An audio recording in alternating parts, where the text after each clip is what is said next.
دنیا کو اس وقت غزہ میں اسرائیلی مظالم کے بڑے چیلنج کا سامنا ہے۔ یہ جنگ نہیں، فلسطینی اور ان کے بچوں کا قتل عام ہے۔ وزیر اعظم شہباز شریف نے اقوام متحدہ کی جنرل اسمبلی سے خطاب کرتے ہوئے کہا کہ مقبوضہ کشمیر میں بھارتی حکومت بھی کشمیریوں پر مظالم ڈھا رہی ہے۔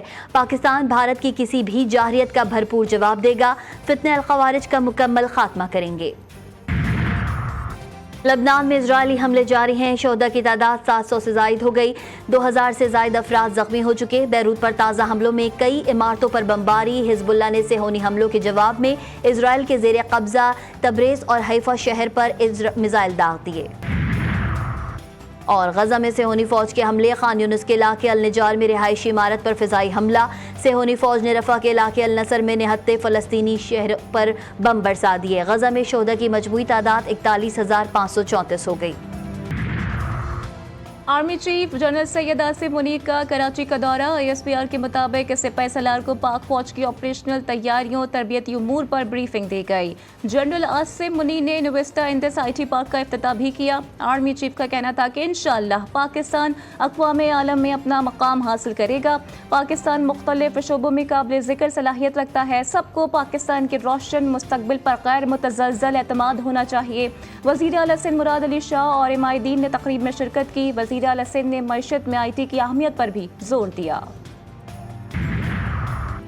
صوبائی حکومت کی دہشت گردی کے خلاف مجرمانہ خاموشی سوالیہ نشان ہے۔ ان کو بس جلسہ، دھرنا اور ناچ گانے کا ہی پتہ ہے۔ گورنر خیبر پختونخوا کی صوبائی حکومت پر تنقید۔ فیصل کریم کنڈی نے خیبر پختونخوا میں امن و امان کی صورتحال کو مخدوش قرار دیا۔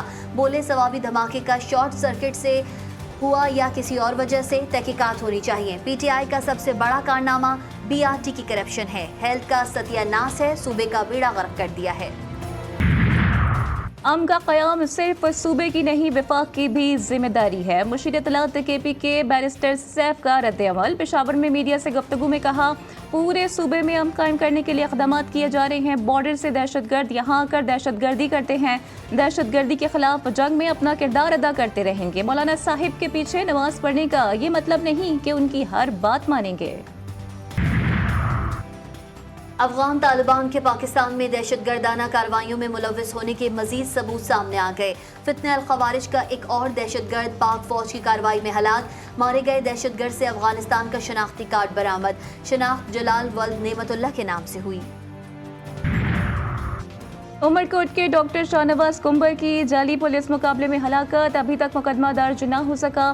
وزیر داخلہ سندھ ضیاء الحسن لنجار کی جعلی مقابلے کی تصدیق کے باوجود پولیس افسران اور اہلکار اب تک آزاد۔ وزیر داخلہ سندھ نے گزشتہ روز کہا تھا کہ اگر مقتول کی فیملی FIR نہیں کراتی تو ریاست FIR کٹوائے گی۔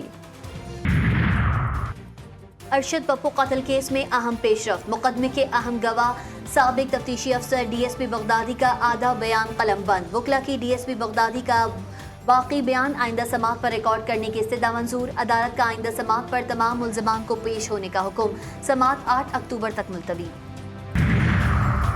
کراچی آپریشن کے اثرات زائل، شہر میں پھر خوف کے سائے۔ اورنگی میں تاجروں کو بھتے کی پرچیاں اور فون کالز آنا شروع۔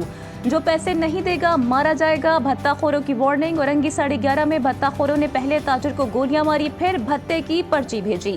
اقبال مارکیٹ پولیس کی عدم دلچسپی پر تاجروں کا کاروبار بند کرنے کا فیصلہ۔ تاجروں کا کہنا ہے کہ گولی سے مرنے کے بجائے گھر میں بھوکا مرنا بہتر ہے۔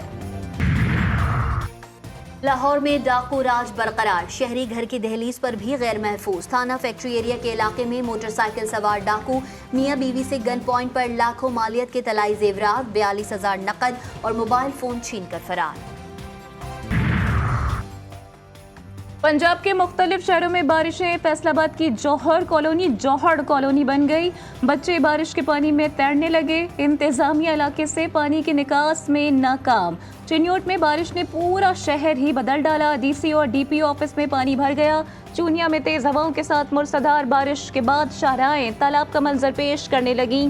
جھنگ، شورکوٹ، احمد پور سیال، گڑھ مہاراجہ اور گردونوا میں سرد ہوائیں چلنے لگیں۔ ننکانہ صاحب شاہ کوٹ، سید والا میں بھی آسمان پر سیاہ گھٹائیں چھا گئیں۔